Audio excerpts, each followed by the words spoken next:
Hello guys, welcome to the course of operating system. Today we are going to discuss about the events in operating system. So what are the different types of events that is going to be occurred in the operating system? That events we are going to discuss. So let's start with about the events. So before discussing the what are the types of events, let's first of all discuss what do you mean by event first of all. So if you go with the general fundamentals guide, so event is what nothing but action performed by any user or action performed by any object or element. That is what the event. If you go with the technical definitions, the action performed by let's say the devices like a mouse, keyboard, so key pressing, mouse clicking, these are all the events or any kind of situation that happens for controlling something, for intimating something, for or to give the command to something. That is what the event. So let's talk about the technical definition, guys. In computing environment, event is an action or occurrences detected by the program that may be handled by the program. तो कहीं ना कहीं computing environment में event जो है वो एक action है या ऑकरेंसेस है डिटेक्ट बाय प्रोग्राम में डिटेक्ट हुई है that may be handled by the program, वो प्रोग्राम उसको कहीं ना कहीं हैंडल करता है, ये भी उसको बोला गया है. देन उसके बाद अगर typically events are handled synchronously with the program execution flow, मतलब एक एक के बाद एक event one, event two, event three, ऐसे सिंक्रोनसली उस इवेंट को हैंडल किया जाता है as as accordingly the execution flow. जैसे जैसे प्रोग्राम का एग्जीक्यूशन चलते जाएगा वैसे वैसे इवेंट्स हैंडल होते जाएंगे.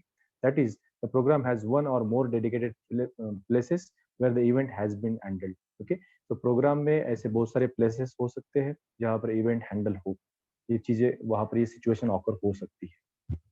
Apart from this event can be user generated, मतलब इवेंट यूजर जनरेटेड भी हो सकती है सच लाइक अ की स्ट्रोक और कीबोर्ड प्रेस और let's say mouse click event. और सिस्टम जनरेटेड भी हो सकती है such as program loading, running out of memory and errors और new record has been inserted in the database. तो ये कुछ इंटरनली भी कुछ इवेंट्स जनरेट हो सकती है जो कि सिस्टम खुद करता है. एक इवेंट्स हो सकते हैं ऐसे, तो इवेंट के दो टाइप्स यहाँ पर यूजर जनरेटेड और सिस्टम जनरेटेड भी हो सकते हैं. Apart from this the source of event comes from the let's say keyboard और their IO devices or any programming action which generates the attention of the CPU.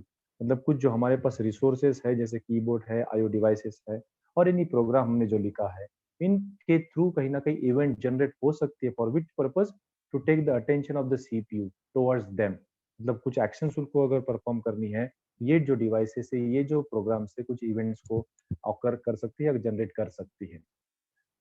Event अगर है तो event कहीं ना कहीं it's also use of instruction set, तो बहुत सारे इंस्ट्रक्शन सेट का भी यहाँ पे यूज हो सकता है, उसका भी हम इवेंट कहा जाए generally.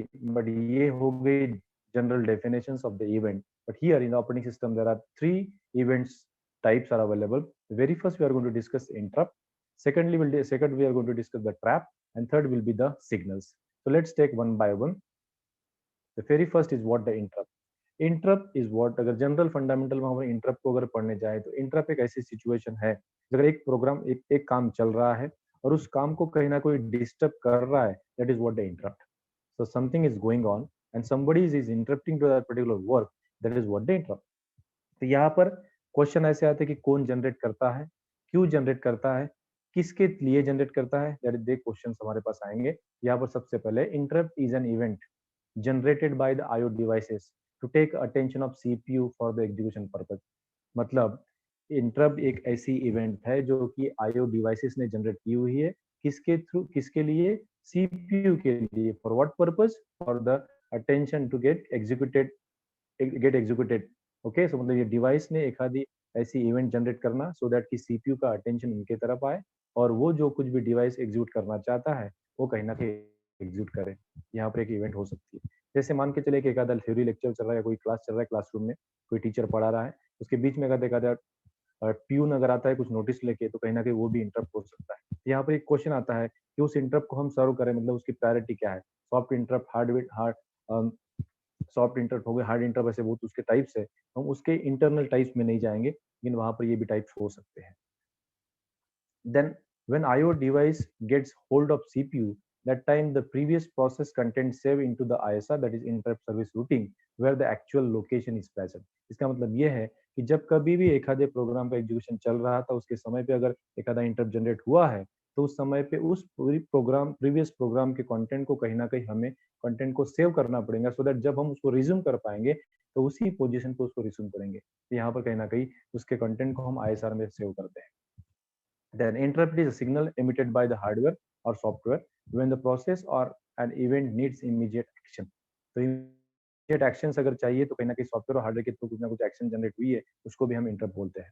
अगर उसके बाद अगर हम बहुत चीज़ें अगर देखते हैं, when we press or release the key on the keyboard, that event is signaled up and keyboard cable to raise the hardware interrupt. मतलब हम जब कीबोर्ड की बटन या माउस की बटन या कोई रिफ्रेश की बटन अगर दबाते that is what the events and that events specifically called as what the interrupt. तो यहाँ पर जैसे मैंने एग्जांपल दिया था क्लास का कि क्लास में हम जो कोई पढ़ा रहा है उसके बीच में कोई अगर आता है तो उस इंटरप्ट जो जनरेट हुआ है मतलब क्या डिस्टर्बेंस इनटू दैट क्लास। मतलब क्या कि उसका एजुकेशन कहीं ना कहीं ब्रेक हो रहा है। ब्रेक मतलब क्या, पॉज हो रहा है और वो कहीं ना कहीं अटेंशन दूसरी तरफ जा रहा है। अगर इसको डायग्रामेटिकली अगर देखने की कोशिश करेगा इस यहाँ पर देखिए, इस प्रोग्राम में इंस्ट्रक्शन 1 2 3 4 से लेकर 8 तक इंस्ट्रक्शन है। 1 2 3 4 इंस्ट्रक्शन यहाँ पे एग्जीक्यूट हुए हैं। ये प्रोग्राम का फ्लो था। इन बिटवीन 4 के बाद एक इंटरप्ट जनरेट हुआ। इंटरप्ट जनरेट होने के बाद ये इंटरप्ट का जो कोड है मतलब क्या कि जो एक्शन की गई है या जो कुछ भी रिक्वेस्ट आई है उसको बोला गया है इंटरप्ट रूटीन्स। तो इंटरप्ट रूटीन्स सबसे बाद एग्जीक्यूट होंगे और ये इंटरप्ट रूटीन एग्जीक्यूट होने के बाद कहीं ना कहीं हमारा प्रोग्राम का execution followed by the next instruction मतलब इंस्ट्रक्शन नंबर 5 से ऊपर चालू होने वाला है। तो कहीं ना कहीं ये सीक्वेंस पे इंटरप्ट हो सकते हैं। उसके soft hard real time system, maskable non maskable interrupt, enabling interrupt, ये सारे इसकी चीजें में हम नहीं जाएंगे, लेकिन यहाँ पर सिर्फ इवेंट की बात कर रहे हैं। इवेंट है स्पेसिफिकली इंटरप्ट। तो इंटरप्ट क्या है? ये एक इंटरप्ट आईओ डिवाइस ने जनरेट किया है किसकी तरफ, सीपीयू की तरफ, कि उसका अटेंशन ले और कहीं ना कहीं उसकी तरफ ध्यान दे। This is what the enterprise. I hope it is clear to you. Then second is what the trap. Trap is also kind of event. This is also kind of event which is generated by CPU itself. तो question ये आता है कि CPU खुद event क्यों generate करेगा? क्योंकि trap को बोला गया कि सीपीयू ने जनरेट की, तो इसके रीजंस क्या क्या है? तो CPU analyse the processing instruction whether the instruction executing in really fruitful और नॉट। मतलब क्या कि सीपीयू हमें बोलते, सीपीयू का एक इंटेलिजेंट डिवाइस है। तो सीपीयू के पास हर कोई चीज जब जाती है प्रोसेसिंग के लिए तो कहीं ना कहीं सीपीयू उसको एनालाइज करता है कि क्या मैं जो एग्जीक्यूट कर रहा हूँ इसका कोई फायदा है, फ्रूटफुलनेस है, या ऐसे ही ये नॉनसेंस एक्टिविटी है। तो if if not the CPU generate a trap, अगर ये नॉनसेंस एक्टिविटी या फ्रूटफुल अगर एक्टिविटी नहीं है या फ्रूटलेस एक्टिविटी अगर है तो कहीं ना कहीं सीपीयू एक generate a trap and control goes to the operating system. तो ऐसे कुछ चीजें जो है जो कि उसको एग्जीक्यूट करके कुछ फायदा होने वाला नहीं है, तो उस समय पे सीपीयू उसको एनालाइज करता है और एनालाइज करने के बाद सीपीयू क्या करता है, एक सिग्नल जनरेट, एक इवेंट जनरेट करता है। उस इवेंट का नाम है ट्रैप। और देन उसके बाद सीपीयू के बाद कंट्रोल किसके पास चला जाता है, ऑपरेटिंग सिस्टम के पास। अभी ऑपरेटिंग सिस्टम के पास कंट्रोल जाने के बाद ऑपरेटिंग सिस्टम क्या करती है कि कहीं ना कहीं एक सिंपल सा मैसेज डिस्प्ले करके यूजर को दिखा देती कि now whatever you are doing it is not the legal way, so please can you stop this doing this और can you switch from this to something else. जैसे कि उसके कुछ एग्जांपल से let's say that is a divided by zero. अगर मैं हमने किसको ऑपरेशंस किया, मान के चलो कि 5 डिवाइड बाय जीरो, हमें पता है कि 5 डिवाइड बाय जीरो का कुछ आउटपुट मिलने वाला नहीं है। ये कहीं ना कहीं ऑपरेशन जो है इनफाइनाइट लूप में चलने वाला है। तो ये सीपीयू ने एनालाइज कर दिया कि unnecessary divide anything divide by zero करने से कुछ मतलब नहीं, this is nonsense activity, so it is better to quit this. And how to quit it, CPU generate take the action and the trap is generated and the control goes to the operating system. दूसरा example अगर लेते हैं तो ऐसी memory हम access करना चाह रहे जो ऑलरेडी डिफाइंड नहीं है, तो मेमोरी तो हमें मिलने वाली नहीं है, उसके लोकेशन अवेलेबल नहीं, तो लोकेशन को एक्सेस नहीं कर पाएंगे। अरे की वैल्यू हमारे पास, अगर अरे का साइज 5 डिफाइंड है और हम छठवें इंडेक्स को अगर एक्सेस करना चाह रहे हैं वो भी पॉसिबल नहीं है। तो कहीं ना कहीं ऐसे कुछ काम, ऐसे कुछ जो एक्टिविटीज जो यूजर परफॉर्म करना चाह रहा है सीपीयू के ऊपर, तो सीपीयू उसको एनालाइज करके कहीं ना कहीं एक इवेंट जनरेट कर देता है और कंट्रोल ऑपरेटिंग सिस्टम के पास चला जाता है और ऑपरेटिंग सिस्टम हमें एरर मैसेज डिस्प्ले करती है। जैसे ऑपरेटिंग सिस्टम हमने देखा था कि ऑपरेटिंग सिस्टम के कुछ सर्विसेज है जिसमें एरर हैंडलिंग और कंट्रोलिंग भी कहीं ना कहीं service. Apart from this, because CPU को पता है कि ये काम करने से सीपीयू के साइकिल्स वेस्ट जाएंगे, तो सीपीयू के साइकिल्स अगर वेस्ट जाएंगे तो थ्रूपुट कम हो जाएगा, बाकी चीजें काम में नहीं आएंगी। तो कहीं ना कहीं उनको कहीं ना कहीं कम करने के लिए ये सीपीयू ट्रैप जनरेट करता है। देन इसके बारे में और अगर जाते हैं तो the process content need not to save the ISR. जैसे इंटरप्ट में होता था कि एक इंटरप्ट जनरेट हुआ है तो उसके कंटेंट कहीं ना कहीं आईएसआर रूटीन में सेव होते थे, बट यहाँ पे ट्रैप जब जनरेट होता है तो वहां पर उस प्रोग्राम के कंटेंट कभी भी एक ऐसा रूटीन में सेव नहीं किए जाते, क्योंकि सीपीयू को पता है कि ये एक्टिविटी बाद में भी करेंगे तो कभी कभी इसका काम होने वाला नहीं है, उसका काम में आने वाला नहीं है। तो it is better to quit itself it right now. Okay, so that is what the trap. अगर ये ट्रैप अगर है तो इस ट्रैप का एक और एक यूज है, जैसे कि यूजर मोड और कर्नल मोड, जो हमने मोड्स देखे हैं, मोड्स हमारे पास अवेलेबल है। तो user mode to kernel mode में अगर स्विच करना है, so what we have event and that event is what the trap. Then the mode bit will be set from 0 to 1, or let's say 0 to 1 or 1 to 0, and then control goes from the user mode to the kernel mode, or user mode to the monitor mode, or user mode to the system mode. जैसे उसके alternative नाम है। तो ये हो गया एक trap जो कि सीपीयू ने जनरेट किया है, खुद जनरेट किया है। उसके बाद क्यों किया है? क्योंकि जो एक्टिविटीज यूजर करने जा रहा है, यूजर या कोई प्रोग्राम करने जा रहा है, is not fruitful. It is what the unnecessary activity. So it is better to generate a trap, and control goes to the operating system, and operating system generate a message, or error message, that whatever you are doing, trying to do, it is not possible. Please try something else. Okay. Then उसके बाद तीसरी जो event है हमारे पास है signal. तो signal एक ऐसी एक इवेंट फिर से guys, this is also one type of event, or let's say interrupt sent to the process, which is type of a soft interrupt to the process. ये जो सिग्नल है ये सॉफ्ट इंटरप्ट है। ओके, ये कब generate होंगे? When users want to stop the activity of any process, जब एक आदि प्रोसेस चल रही है फोरग्राउंड में, मतलब हमारे सामने जो प्रोसेस चल रही है, that time by using the software interrupt, soft interrupt, they can be controlled the process execution. मतलब प्रोसेस का एग्जीक्यूशन अगर हमें यहाँ पर ऑन स्क्रीन अगर उसको कुछ कंट्रोल करना है, तो कहीं ना कहीं हम एक आधे सिग्नल्स को जनरेट कर सकते हैं, एक आधे सॉफ्ट इंटरप्ट को कॉल करके उसको एग्जीक्यूट कर सकते हैं। जैसे कंट्रोल सी, कंट्रोल जेड, जैसे यूनिक्स में हम ये कमांड चलाते हैं जब हमारे पास टर्मिनल को बंद करना है, टर्मिनल के ऊपर एक्टिविटीज को बंद करना है, तो उस समय हम ये सिग्नल्स को कॉल करते हैं, या सिग्नल्स को दबा के हमारे कीबोर्ड के ऊपर control C, control Z, control X जो बटन दबाते हैं, that is what the signals. Okay, then अब ये जो स्पेसिफिकली सिग्नल जो जनरेट हुए हैं, वो फोरग्राउंड के एक्टिविटी को स्टॉप करने के लिए, बैकग्राउंड के नहीं। Okay, this is what the very important point, guys. When the signal generates, that time the current activity will be interrupted, and signal handle can call to the handler, then signal events. Okay, and handle the signal events.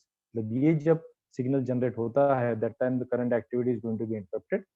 यहाँ पे क्योंकि ये soft interrupt है, and signal handler can call the handle the signal events. तो यहाँ पर कहीं ना कहीं उसको handle करने के लिए वो call होते जाएगा। Then in case of the signal, the process may take the 3 actions. अगर जब जब सिग्नल जनरेट होती है तो उसमें 3 एक्शंस हुए जाते हैं। सबसे पहली जो एक्शन है, it takes a default action defined by the OS. Operating system के हिसाब से जैसी डिफॉल्ट एक्शन है उसके हिसाब से वो एक्शन लेंगी। नंबर 1। नंबर 2 क्या हो सकता है? It can ignore the signal. Signal जब हम परफॉर्म करेंगे तो उसको इग्नोर भी किया जा सकता है। And number 3, or that the last, it does the specific action as per the programmer's perspective। ये 3 एक्शंस यहाँ पे हो सकती है। जैसे मैंने बोला था कि सिग्नल जो कि है, जो फोरग्राउंड प्रोसेस को कंट्रोल करने के लिए यूज होता है, तो वो बैकग्राउंड के प्रोसेसेस को कंट्रोल करने के लिए सिग्नल्स यूज नहीं होते हैं। So on the background process, signals cannot perform any action. It means it does not affect or stop the execution of process which is at running at the background process, guys.